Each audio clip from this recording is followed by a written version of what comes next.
Some crimes are so heartbreaking or shocking that they change laws, change society, or even earn the label crime of the century. But the stories that made headlines in decades past aren't necessarily remembered today. I'm Amber Hunt, a journalist and author, and in each episode of this show, I'll examine a case that's maybe lesser known today, but was huge when it happened. This is Crimes of the Centuries.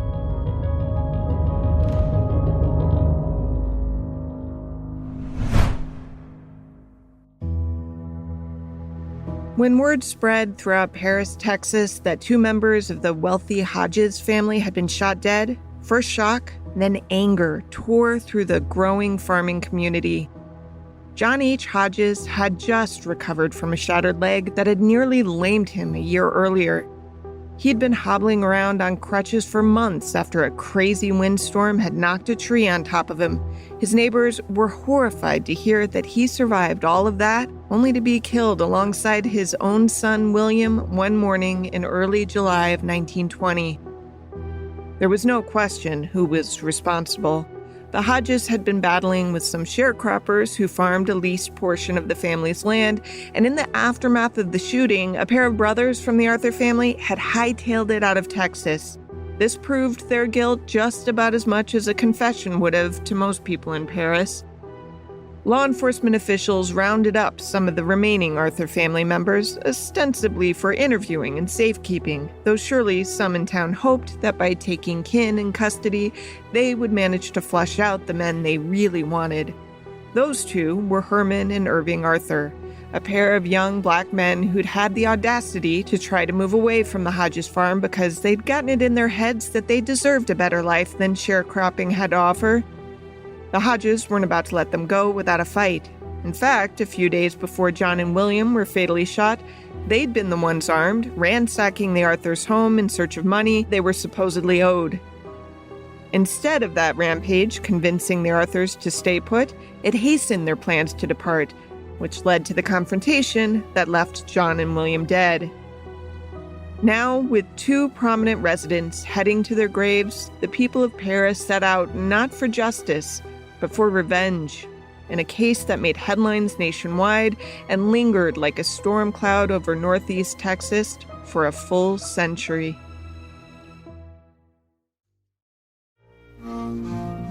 John H. Hodges had been born in 1851 to farmer Douglas Franklin and his wife Ann Winkler in Tennessee. John was the eighth of 11 children, all of whom apparently lived to be at least young adults, if not full-fledged ones, which was quite a feat in the era. It appears that the year after John's mother died in 1880, he married a woman from Virginia also named Ann, though she was nicknamed Annie. The daughter of a Civil War veteran named Pleasant Sanderson, she too had grown up in a farming family. John was about 30 when the two wed, while Annie was 4 years younger. The couple settled in Texas and had 4 children, their first being Winkley Meadow, a daughter apparently named in a nod to John's mother's middle name. William was their second to last. John was a well-to-do man owning several hundred acres and had a good name among his friends and was a popular citizen, according to the Paris Morning News. Looking at census data and various directories, it seems safe to say that both John and Annie came from families who were A-OK with slavery. I base that on Annie's father's enlistment as a Confederate soldier in Virginia, as well as the fact that the family relied on sharecroppers in the Reconstruction era. Sharecropping was an economic tool used by white landowners following the emancipation of enslaved people after the Civil War. This is history professor Brandon T. Jett of Florida Southwestern State College. And this was a tool used by these landowners to continue to extract labor out of largely African Americans, although not solely, but largely African American laborers who were not given land after emancipation, and instead were kind of thrust into this situation where they were no longer enslaved, no longer had places to live, quite literally, and had to be thrust into this capitalist society with not much to offer other than their labor. Supporters of the setup would say that it was a win-win for both parties. You had white landowners who didn't want to work the land themselves, and you had black laborers who were willing to work it. In the idealized version of what sharecropping looks like, this allows a black family, a black worker, to work independently, work their own land, even though they're leasing it from someone, not work as part of a gang of laborers, which is how they worked as enslaved people. It also afforded them the opportunity, if they had a series of successful crops, to save a little bit of money. And then, again, in this idealized version, save up enough money, buy their own land, and no longer have to lease it from a white landowner. But, as is often the case, the ideal was a pipe dream. The reality often worked more like this. Come season's end, the white landowners would tally up the money it had cost their sharecroppers to launch the season, the cost of the land and the seeds and whatnot, and then deduct that from what the crop supposedly brought in profits. And wouldn't you know it, a lot of times their math showed that the profits didn't cover the costs. So the landowners would say, it turns out you actually still owe me $100, right? But don't worry, just work a little bit more next year. And then next year, maybe we'll have $100 extra that you can then pay back to me. But then the next year comes around and the same thing happens. And so what ends up happening is you have these black farmers who were hoping they could use sharecropping as a tool of kind of economic advancement. And instead, it becomes this tool used by white landowners to perpetuate black dependency and maintain a labor force in a very kind of dependent situation that was very hard to get themselves out of, because you weren't allowed to leave if you still owed money. And if you perpetually owed money, you would never be allowed to leave. How many sharecroppers the Hodges quote-unquote employed isn't totally clear, but what is known is that they at least had the Arthur family leasing land from them. The Arthurs were a black family helmed by parents Scott and Violet, who married in the 1880s and had a 25-year age difference between them. Scott was the older of the two and had been a full-fledged adult when slavery was outlawed nationally. In the 1910 census, he listed his occupation as a farmer and head of household in a family boasting 9 children. As Jet said, the era didn't afford people of color many educational opportunities. Census data suggests that neither Scott nor Violet went far in school. Violet listed her highest education level as the 5th grade. They envisioned better futures for their children. Both Scott and Violet had been born in Alabama, according to the 1920 census, but moved to Arkansas en route to Paris, Texas. Their first child, a son named Ed, with 2 Ds, was born in 1887. Herman followed in 1892. That was followed by a 9-year lull either in having children at all or having children who survived, because Herman's younger brother Irving didn't arrive until 1901.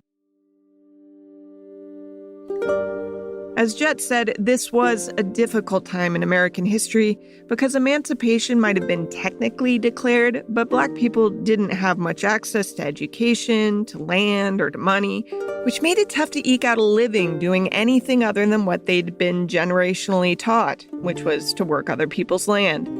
For the older generation, the Scott Arthurs, this surely still felt like an improvement compared to slavery. But Scott's children had a different perspective, especially Herman, because Herman had heeded the call of leaders like W.E.B. Du Bois, whose 1918 editorial in his publication The Crisis called on his community to fight alongside white soldiers as the Great War, better known today as WW1, unfolded. Du Bois wrote of the war that, quote, "We of the colored race have no ordinary interest in the outcome.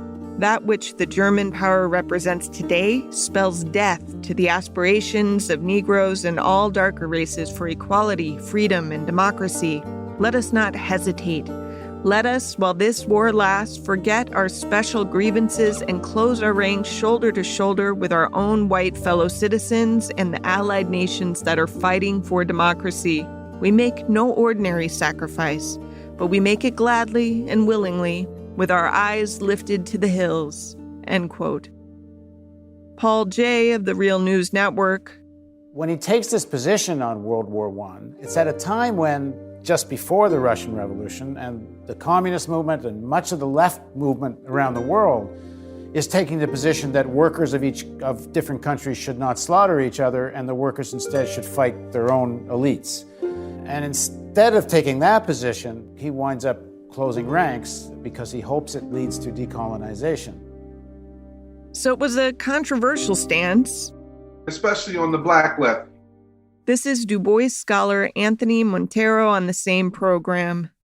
You know, he supports President Wilson's entering the war with the condition that one, it is a war against the aggressor, Germany.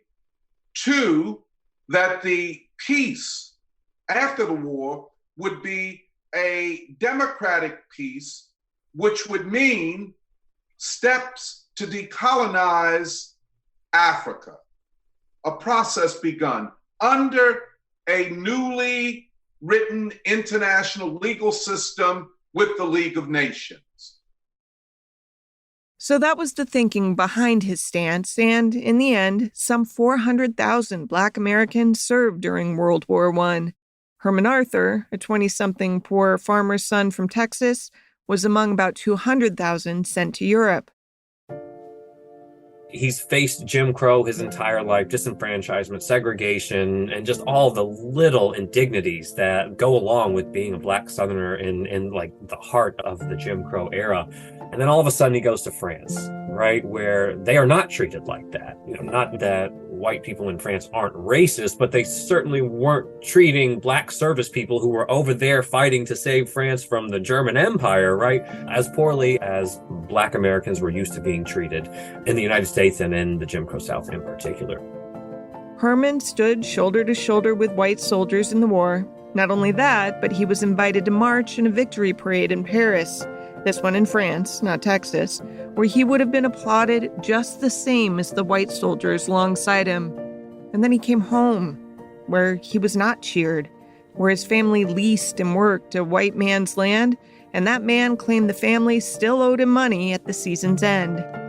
These returning servicemen from World War I came back and they said, wait a second. I just put my life on the line. I'm trained in military tactics. I'm proud. I'm wearing a uniform. They weren't going to be second-class citizens. They weren't going to allow white landowners to exploit their families any longer. Herman encouraged his family to leave the Hodges farm. It seems he had quick buy-in from Irving, his younger brother. How the rest of the family initially reacted isn't clear, but the Hodges were definitely not pleased. For starters, they said that the Arthurs still owed them money for previous season's crops and thus could not leave. They were indebted and not free to go until that debt was paid.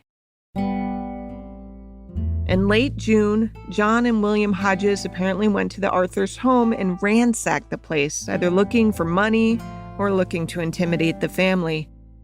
William reportedly had a gun pointed at the family while his father tossed their dinner from atop the stove and threw their household goods into the yard, according to a story in the Philadelphia Tribune. Then the men demanded that the Arthur men take off their shoes and clothes, and the Arthur women remove their dresses, which the Hodges took with them, supposedly on the grounds that the Arthurs owed them money. If the goal was to make the family stay, it did not have the desired effect. Herman and Irving were more adamant than ever that it was time to leave.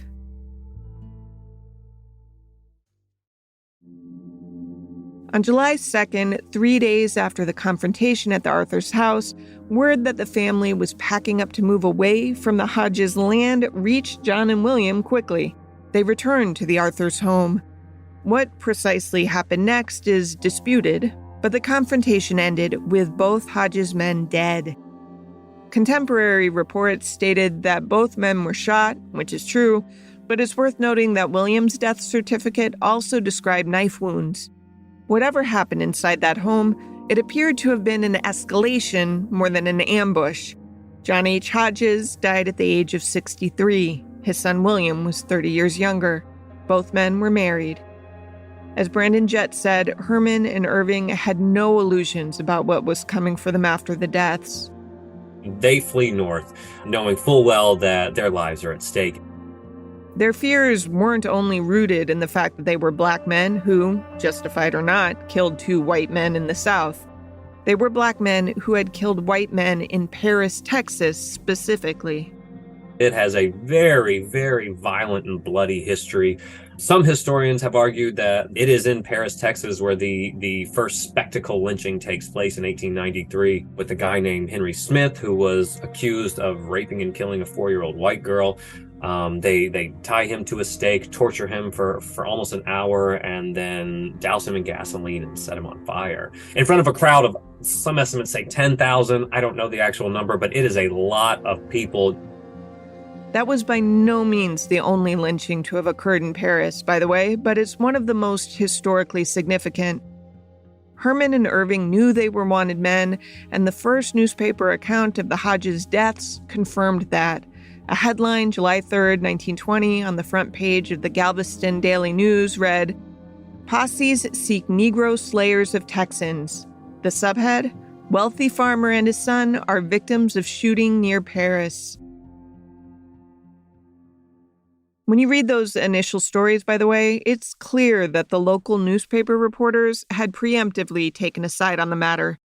The Hodges are described only as victims, but also some of the stories glossed over the whole Arthur family simply wanting to move away subplot to the shooting. In fact, one story in the McCurtain Gazette went so far as to say, quote, "The Negroes were slack about working and refused to work last Saturday when the landlord wanted them to do so. Mr. Hodges and his son went down to talk to them about it," end quote. Just a friendly chat. Then the story describes a bullet tearing through Will Hodges' jugular vein, causing him to bleed out. Quote, "The father pushed the door open and started to enter to protect his son," the story continued. "As he was entering, a charge from a shotgun took effect in his head and face and tore away part of the skull, causing the brains to be scattered all over the walls. He was killed instantly," end quote. These stories were graphic and effective. Posses scoured the region day and night looking for Herman and Irving. They managed to find Scott Arthur and 3 of his daughters, who had left earlier than the 2 brothers, according to some newspaper reports. The family was imprisoned, supposedly for their protection. Enough people were on the lookout for Herman and Irving that they couldn't escape. When they stopped running in Valiant, Oklahoma, police and a posse from Paris, Texas, caught up with them. An Oklahoma sheriff reportedly tried to keep the Arthurs in his jail to let the law take its due course, but those who had come to collect the brothers would hear nothing of it. They took the men back to Paris, to the Lamar County Jail, where, for a brief time, it seemed like the brothers might live to see morning. As night fell, however, the crowd outside the jail grew in size and temper and finally stormed the place, breaking down an iron door to reach Herman and Irving. As one news story reported, quote, "There was no disorder except the yelling of the crowd as the Negroes were brought out. The prisoners were taken directly to the fairgrounds north of the city, where a stake and fuel had been prepared. There they were burned. The affair was over in an hour and a half after the Negroes had been taken," end quote. After the burning, Herman and Irving's charred remains were tied to the back of trucks and dragged around town to serve as a warning to other Black families in Paris. This is designed to send a signal to the rest of the Black community that this is what happens, right? This is what happens when you challenge white authority, when you try to leave and you don't want to be a sharecropper anymore. As if this all isn't bad enough, I should warn that the next detail is particularly horrific. According to a witness account published in the Philadelphia Tribune, quote, "The 3 Arthur girls, aged 20, 17, and 14, were in jail on the pretense of protection. They were severely beaten for screaming while the mob was taking their brothers from the jail. Later on in the night, they were taken to the basement and there assaulted by 20 white men, after which they were given a bucket of molasses, a small sack of flour, and some bacon, and told to hit the road," end quote. I want to add, though, that I think those ages are wrong on the sisters. According to census data, there was no Arthur sister as old as 20 at that time. There were 4 sisters total. The oldest was 16, the youngest was only 10. Also, at least some of the rapists were reportedly police officers who threatened to kill the sisters if they ever told anyone what had happened. But the torment of that awful night wasn't even over yet. As one story said, quote, "The city was in an uproar and confusion, and people were afraid to retire because it was told over the town that the Negroes were arming themselves for protection and to avenge the burning of the Negroes. The citizens of the city were called over the phones to arm themselves and report on the public square at once," end quote. The mayor of Paris organized a group of about 250 white armed men to patrol the quote-unquote Negro section of town to tamp down fears of retaliation, which is ironic because the only rioting that was documented was committed by white people breaking into Paris stores to steal guns to supposedly protect themselves from the black people who didn't retaliate. By morning, worries of race riots had subsided, meaning the short-term impact of the lynchings had largely passed. But the long-term impact was only beginning.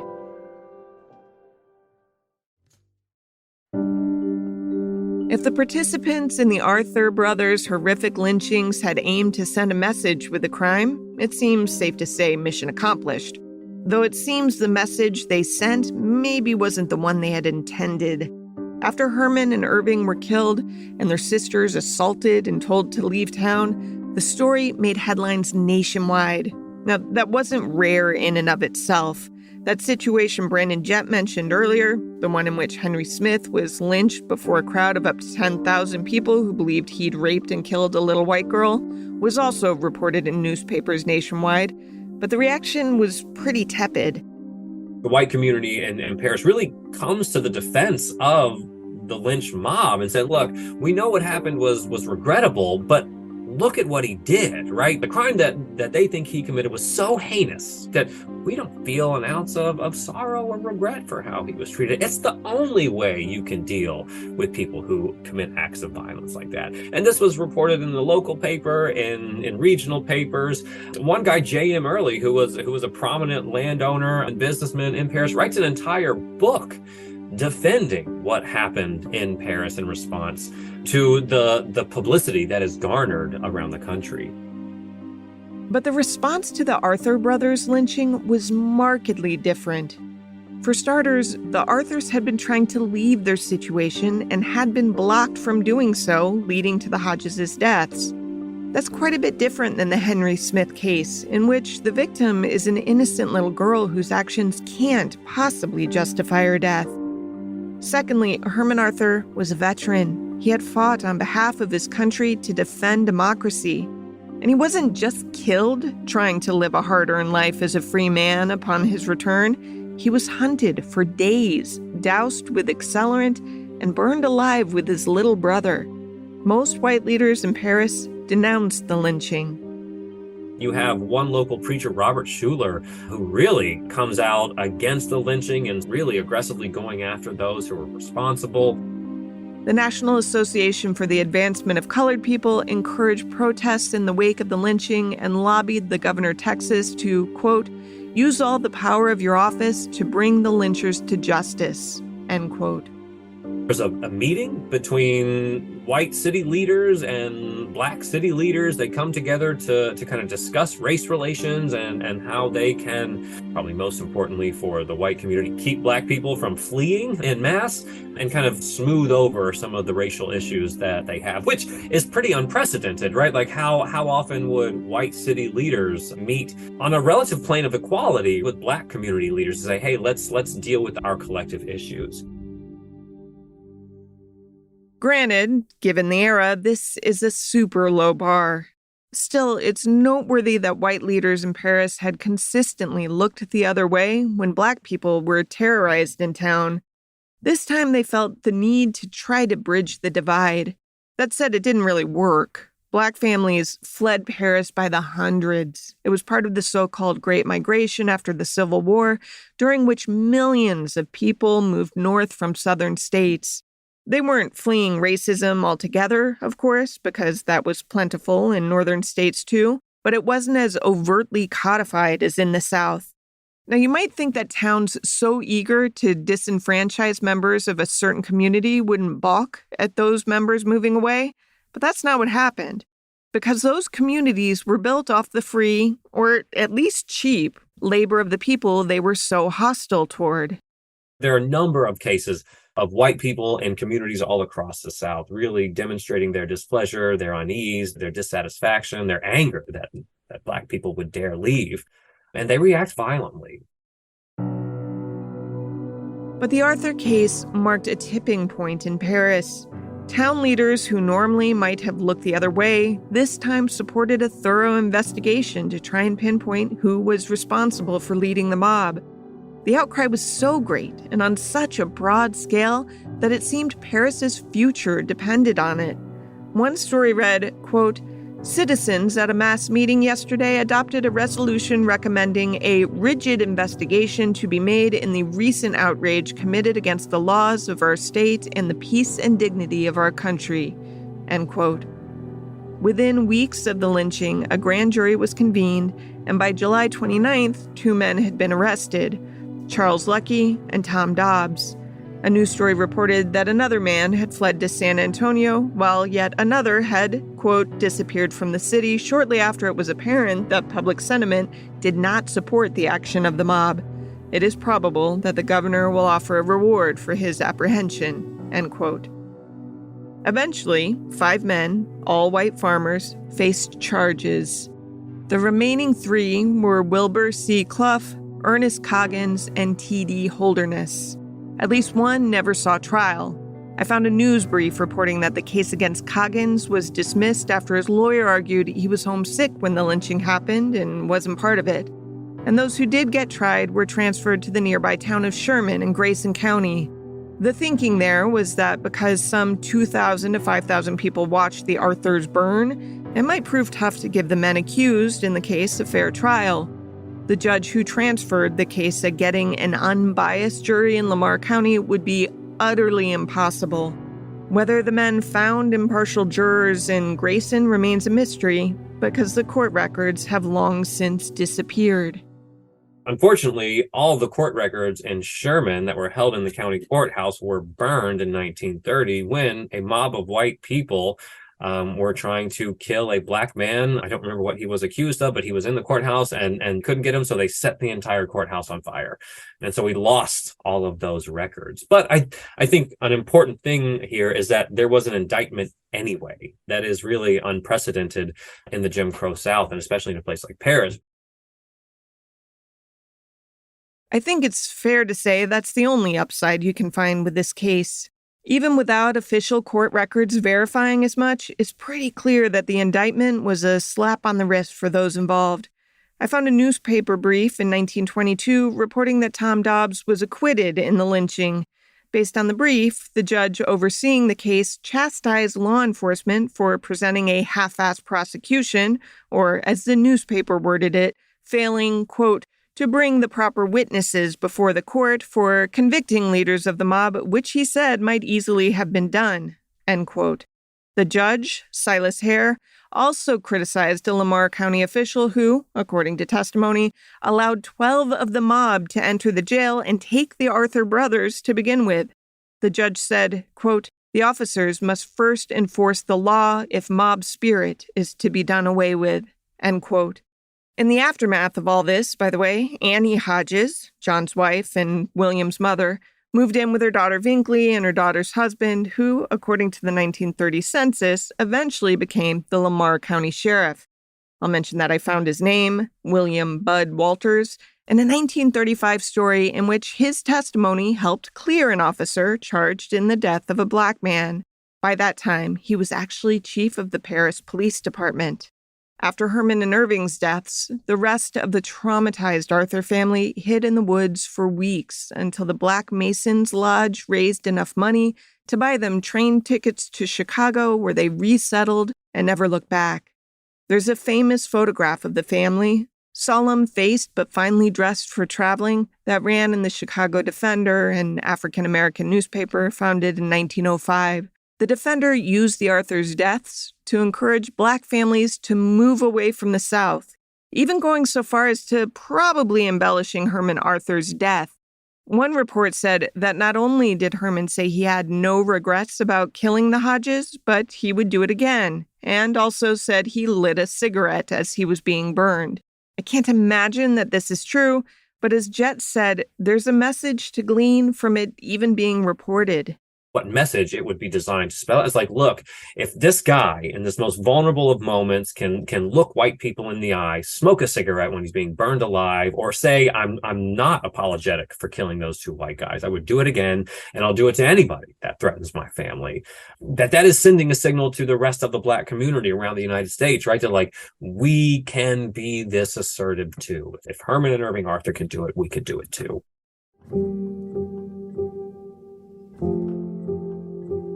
After the Arthurs moved, they had no interest in ever returning to Paris, Texas, and neither did their descendants, at least until the centennial anniversary of the lynching in 2020. That's when Melinda Waters, a descendant of J.H. Hodges, invited some of Arthur's descendants to a memorial event, according to the Chicago Tribune. Waters wrote the Arthur family a letter apologizing for her ancestors' role in the ordeal. The letter read in part, quote, I am writing you 100 years belated to say that I lament the monstrous lynching and murder of Herman and Irving Arthur. I admire Herman and Irving's courage to remove their family from an unjust labor system and sacrificing their lives to do so. I am sorry for the ways the white community, my family, and myself have been complicit in both my biases against Black people and in accordance with the system that continues to disproportionately allow violence upon their bodies, end quote. Janice Walton Roberts, a granddaughter of one of the Arthur's brothers' siblings, embraced the apology. The city never offered any type of apology, she told the Tribune, adding, quote, I appreciate it because her letter was something that needed to happen, end quote.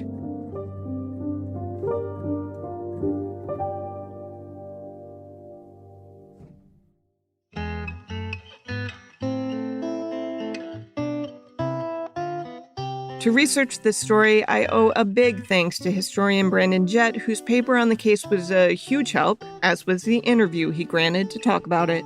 I didn't find a well-done documentary already in existence, so what you heard here is now one of the most detailed accounts of the case there is. Special thanks as well to journalist Naomi R. Patton, who helped me find the source material.